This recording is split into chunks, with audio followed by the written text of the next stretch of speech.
नमस्कार दोस्तों, आधुनिक दीक्षा में आपका स्वागत है। मैं हूं आपका दोस्त एडिक। तो चलिए शुरू करते हैं आज का पाठक्रम शुरू करने से पहले हम आपसे अनुरोध करते हैं कि अगर अभी तक आपने आधुनिक दीक्षा चैनल को सब्सक्राइब नहीं किया है तो कृपया कर लें और टेलीग्राम ग्रुप में जुट जाएं ताकि आपको आधुनिक नोटिफिकेशन के साथ साथ आधुनिक नोट्स भी प्राप्त हो सके। और एक बात, आप आधुनिक दीक्षा .com पर जाकर के बेल्ट्रॉन के नई पाठ्यक्रम के अनुसार सीबीटी मॉक टेस्ट जो है हिंदी इंग्लिश टाइपिंग सहित उपलब्ध है। इस पर ज्यादा से ज्यादा अभ्यास करें ताकि आपको जब फाइनल एग्जाम में बैठें तो स्कोरिंग अच्छा हो सके और आपका फाइनल सिलेक्शन हो सके। तो चलिए शुरू करते हैं आज का पहला प्रश्न। आज का पहला प्रश्न है कि एमएस वर्ड डॉक्यूमेंट में इंसर्ट ऑब्जेक्ट विकल्प का इस्तेमाल करते हुए एक मौजूदा वर्कशीट से डेटा को अंतः स्थापित करने, ठीक है, के संदर्भ में निम्नलिखित में से कौन सा कथन सत्य है। ठीक है, कौन सा कथन सत्य है? तो इसका उत्तर है मौजूदा एमएस एक्सेल फाइल इस तरह एम्बेडेड की जा सकती है, वर्ड डॉक्यूमेंट में केवल एमएस एक्सेल का आइकन दिखेगा। अब देखिए कह रहा है ना, इसको पहले इंसर्ट में चलना है। इंसर्ट में जाने के बाद क्या करना है कि आपको ऑब्जेक्ट, देखिए कहीं लिखा हुआ नहीं है लेकिन आपको समझना होगा और देख देख कर जब काम करना स्टार्ट करेंगे इस पर तो आपको पता चलेगा कि ऑब्जेक्ट है। ठीक है, टेक्स्ट ग्रुप में ऑब्जेक्ट पर जाना होगा और आपको क्या करना होगा कि एमएस एक्सेल को जो है ना, जब आप है इसको क्या करिए कि इसमें इंसर्ट कर सकते हैं। ठीक है, तो यही पूछ रहा था। आगे आगे कह रहा है कि MS Excel cell style feature के संदर्भ में निम्नलिखित में से कौन सा कथन सत्य नहीं है। तो इसका उत्तर है इससे पंक्ति की ऊंचाई या स्तंभ की चौड़ाई परिवर्तन होती है ना, ऐसा थोड़ी होता है। अब देखिए, अब इसका चौड़ाई और इसका चौड़ाई इस सबको घटाने बढ़ाने के लिए आपको सेल स्टाइल की आवश्यकता पड़ेगी। नहीं, गलत है। इसके लिए आपको सेल ग्रुप में जो फॉन्ट है इसके हिसाब से ना आप रो और हाइट इस सबके बढ़ा सकते हैं। ठीक है, आगे आगे कह रहा है कि 241.1.2.234 क्लास खाली स्थान का आईपी एड्रेस है, तो इसका उत्तर है ई। अब देखिए, अब ज्यादा विशेष नहीं बताया लेकिन थोड़ा सा हिंट कर देते हैं। जैसे A B C D E सब का हम बता चुके हैं कि आपको 0 से लेकर के जो है ना आपको 255 तक के होता है। अब देखिए शुरू 241 है यानी 255 का बीच का है। ठीक है, तो इसमें क्या होगा आपका कि ये ई क्लास का है। आप जाके इसको विस्तार रूप से आप देख सकते हैं वीडियो में। कह रहा है कि एक वर्कशीट की एक सेल की फॉर्मेटिंग को उसी वर्कशीट की दूसरी सेल में लागू करने के लिए आप निम्नलिखित में से खाली स्थान का उपयोग करेंगे। तो इसका उत्तर है पेस्ट स्पेशल। इसका उत्तर क्या है? Paste special. ठीक है, अब देखिए, अब ये है वर्कशीट। ठीक है, अब ये है पेस्ट स्पेशल जो है ना, कंट्रोल प्लस अल्ट प्लस भी से पेस्ट स्पेशल होता है। अब जैसे मान के चलिए 1 2 3 जो भी है 4, अब इसको जो है ना इसी चीज को मतलब कह रहा है क्या कि वर्कशीट के सेल के उसी वर्कशीट की दूसरी सेल में उसी फॉर्मेटिंग को, ठीक है, तो जो है उसी को फॉर्मेटिंग को करने के लिए क्या करना होगा आपको दूसरे सेल में। तक पहले तो आपको किसी चीज को कॉपी करना होगा। चलिए कॉपी कर लेते हैं, एक कंट्रोल सी से कॉपी। ठीक है, और कंट्रोल अल्ट प्लस भी जब जैसे करेंगे तो क्या होता है, ये पेस्ट स्पेशल है। ठीक है, क्या है? पेस्ट स्पेशल है। तो आप इसी को क्या करिएगा कि जब पेस्ट करेंगे कहीं पर भी जब आप पेस्ट करेंगे तो उसको आप कर सकते हैं। ठीक है, कॉपी ही नहीं हुआ है जी। चलिए एक बार फिर से कर लेते हैं। कंट्रोल सी से कॉपी हो गया। ठीक है, क्या करना है, कहीं पर भी पहले क्लिक कर लें।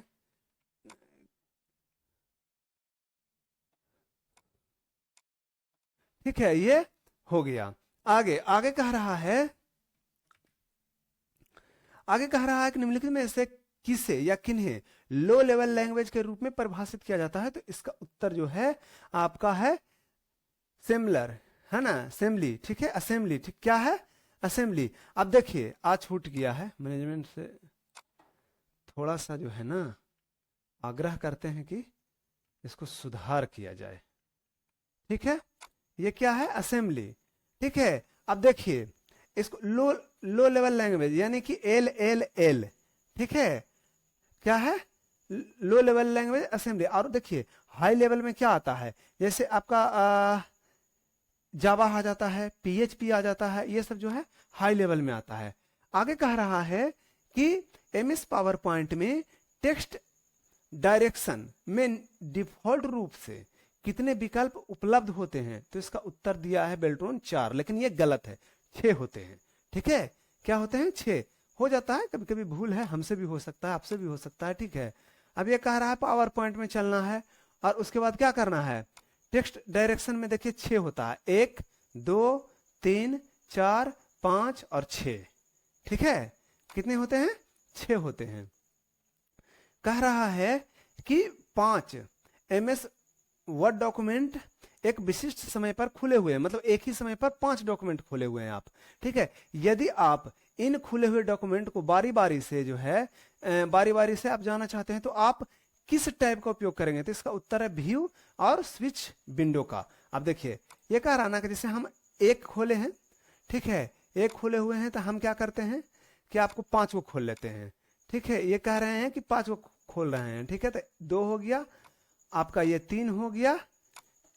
ठीक है, 3 हो गया, उसके बाद ये आपका 4 हो गया और एक और खोल लेते हैं। ठीक है, ये आप 5 हो गया। अब कह रहा है कि आपको क्या करना है ना कि बारी बारी से चलना है। ठीक है, बारी बारी से चलने के लिए आपको क्या करना होगा, बारी बारी चलने के लिए आपको क्या करना है, व्यू में चलना है। ठीक है, व्यू में चलना है और उसके बाद क्या करना है, स्विच विंडो में। अब देखिए एक पर चलना है तो एक पर चलेंगे।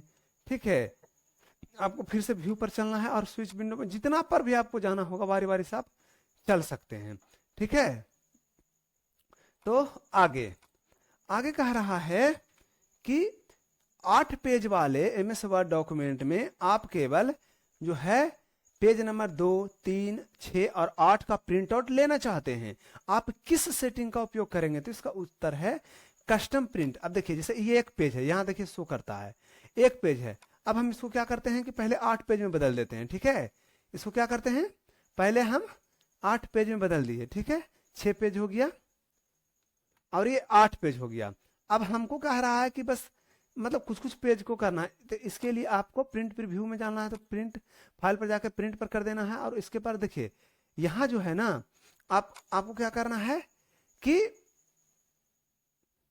Custom print. ठीक है, कस्टम प्रिंट पर जाएंगे और जो जैसे हमको 2 लिखना है कॉमा, 3 लिखना है कॉमा, 6 लिखना है कॉमा, 8 लिखना है, बस जैसे ही हम प्रिंट करेंगे तो बस जिसको हम जो है चयनित किए हैं वही आएगा खाली। ठीक है, आगे आगे कह रहा है कि निम्नलिखित का क्या परिणाम होगा, right click on the file name send to desktop. अब देखिए कह रहा है ना कि जैसे ये फाइल है, ठीक है, फाइल है, अब इस पर राइट क्लिक करना है और सेंड टू डेस्कटॉप कर देना है। क्या करना है, सेंड टू डेस्कटॉप कर देना है। तो देखिए यहां पर क्रिएट इसका शॉर्टकट बन जाएगा, क्या बन जाएगा, इसका शॉर्टकट बन जाएगा, तो डेस्कटॉप पर फाइल का क्या होगा, शॉर्टकट बन जाएगा। ठीक है, आगे आगे कह रहा है कि एक आइकन होता है जो आपको उस आइटम, ठीक है, डॉक्यूमेंट एप्लीकेशन या पिक्चर, ठीक है, तक निर्देशित करता है जो कंप्यूटर में कहीं और स्थित होता है। यह यूजर के लिए उस आइटम तक एक्सेस अधिक सुमन मतलब आसानी तरीका से, ठीक है, बनता है और इसे आइकन को कोने में एक छोटी सी तीर द्वारा पहचाना जाता है। तो इसको क्या कहते हैं, होता है शॉर्टकट। देखिए अभी जस्ट बनाए हैं शॉर्टकट, ये छोटा सा तीर है ना, इसी से पहचाना जाता है कि ये शॉर्टकट है। ठीक है, ये फाइल देखिए इस तरह का है और ये एक का शॉर्टकट है, ये तीर से ही पहचाना जाता है। ठीक है, मान के चलिए कि इसको हम रीनेम भी कर दें अगर, ठीक है, शॉर्टकट हटा दें तो देखिए दोनों एक तरह का हो गया, लेकिन ये जो है ना आपका इससे ये तीर वाले से पता चलेगा कि आपका जो है क्या है, ये शॉर्टकट है। आगे कह रहा है कि यदि आप MS Excel 2016 worksheet stand out, ठीक है, वर्कशीट स्टैंड आउट पर विशिष्ट डेटा बनाना चाहते हैं तो खाली स्थान जैसे आरो स्टार या वाइनर का उपयोग करना एक अच्छा तरीका हो सकता है। तो इसका उत्तर है स्मार्ट आर्ट। अब देखिए कह रहा है ना कि ये एक्सेल है, इस पर अगर आपको कुछ भी एरो वगैरह बनाना है तो इसके लिए आपको कह रहा है कि स्मार्ट आर्ट। देखिए उत्तर आपको किसी भी तरह से आप दे सकते हैं, देने के लिए कोई ये नहीं है, लेकिन बस जैसा पूछा जाता है ना उसके हिसाब से देना है। ठीक है, अब देखिए ये एरो है, ठीक है, तो इसी के बारे में पूछा, स्मार्ट आर्ट से भी आप बना सकते हैं। आगे कह रहा है कि एमएस वर्ड डॉक्यूमेंट में लेबल, ठीक है, सॉरी टेबल ऑफ कंटेंट को जोड़ने के लिए आप खाली स्थान मेनू का चयन करें। तो इसका उत्तर है रेफरेंस। इसका उत्तर क्या है? रेफरेंस। अब देखिए जैसे हम क्या कर रहे हैं कि वर्ड को खोल ले रहे हैं, वर्ड को खोल ले रहे हैं, वर्ड को खोलने के बाद क्या करना है, इसमें कह रहा है टेबल ऑफ कंटेंट को जोड़ना। उसके लिए क्या जाना है? आपको रेफरेंस मेनू में जाना है। ये देखिए आपका टेबल ऑफ कंटेंट है ना, क्या है? रेफरेंस में जाने के बाद टेबल ऑफ कंटेंट को आप क्या कर सकते हैं? जोड़ सकते हैं। ठीक है, आगे आगे कह रहा है कि एमएस एक्सेल में प्रेजेंटेशन फीचर के संदर्भ में निम्नलिखित में से कौन सा असत्य है, मतलब कि गलत है। तो आपको कह रहा है कि आप पासवर्ड निर्दिष्ट करके अपनी वर्कबुक के स्ट्रक्चर को लॉक नहीं कर सकते हैं। ऐसा थोड़ी है, ठीक है, आप स्ट्रक्चर को भी लॉक कर सकते हैं। ठीक है, कह रहा है कि नहीं कर सकते हैं, ठीक है, लेकिन कर सकते हैं आप। ठीक है, कह रहा है ना कि देखिए मान के चलिए हम ये स्ट्रक्चर एक बना रहे हैं, ठीक है, एक बनावट इसमें किए, तो क्या हम इसको लॉक नहीं कर सकते हैं? जब हम इसको लॉक करेंगे, फीचर को प्रोटेक्शन लगाएंगे, तो ये सभी चीज न लॉक हो जाएगा। ठीक है, तो ये जो है गलत है। यहाँ आगे कह रहा है कि एमएस एक्सेल में व्यू मेनू के अंतर्गत निम्नलिखित में से कौन सा फीचर उपलब्ध नहीं होता है व्यू मेनू में। ठीक है, तो इसका उत्तर है स्क्रिप्ट कॉलम। ध्यान से पढ़िएगा प्रश्न को, स्क्रिप्ट कॉलम। ठीक है, अब चलिए एक्सेल के व्यू में चलते हैं।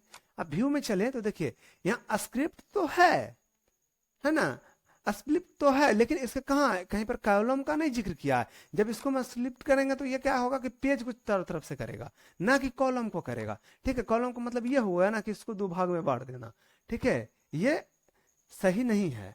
आगे कह रहा है कि एमएस एक्सेल में लॉक या अनलॉक सेल फंक्शन के कार्य करने के लिए इनमें से किस विकल्प को इनेबल किया जाना चाहिए? तो इसका उत्तर है प्रोटेक्ट वर्कबुक फंक्शन के इनेबल करने की आवश्यकता है।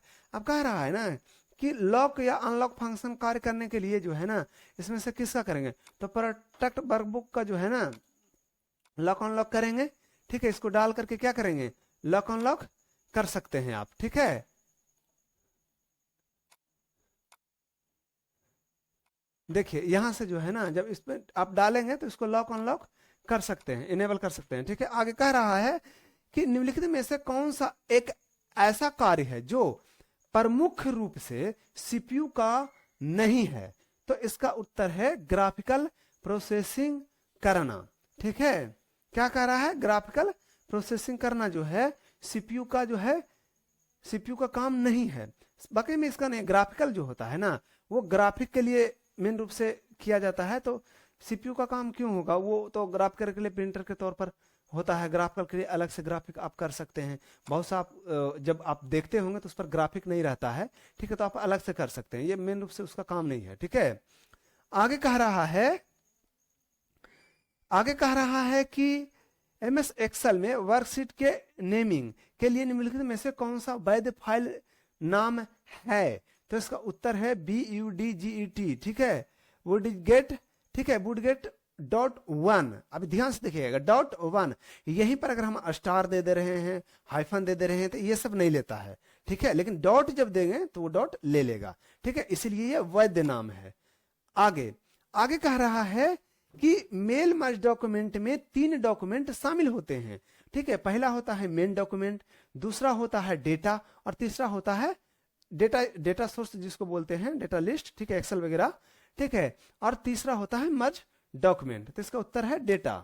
ठीक है, आगे कह रहा है कि सोर्स एमएस एक्सेल वर्कशीट में संख्याओं के वे पंक्ति या स्तंभ कहलाते हैं जो चार्ट के प्लेडेड होते हैं। तो इसका उत्तर है डेटा सीरीज। अब देखिए कह रहा है ना कि सोर्स एमएस एक्सेल वर्कशीट में, ठीक है, पंक्ति या कॉलम के, ठीक है, पंक्ति और कॉलम के स्तंभ, ठीक है, पंक्ति और कॉलम के स्तंभ, ठीक है, पंक्ति और कॉलम के स्तंभ क्या डेटा सीरीज कहलाता है। ये जो है ना डेटा सीरीज कहलाते हैं, जो चार्ट के क्या करता है, प्लेडेट होते हैं, ठीक है, प्लोडेट होते हैं।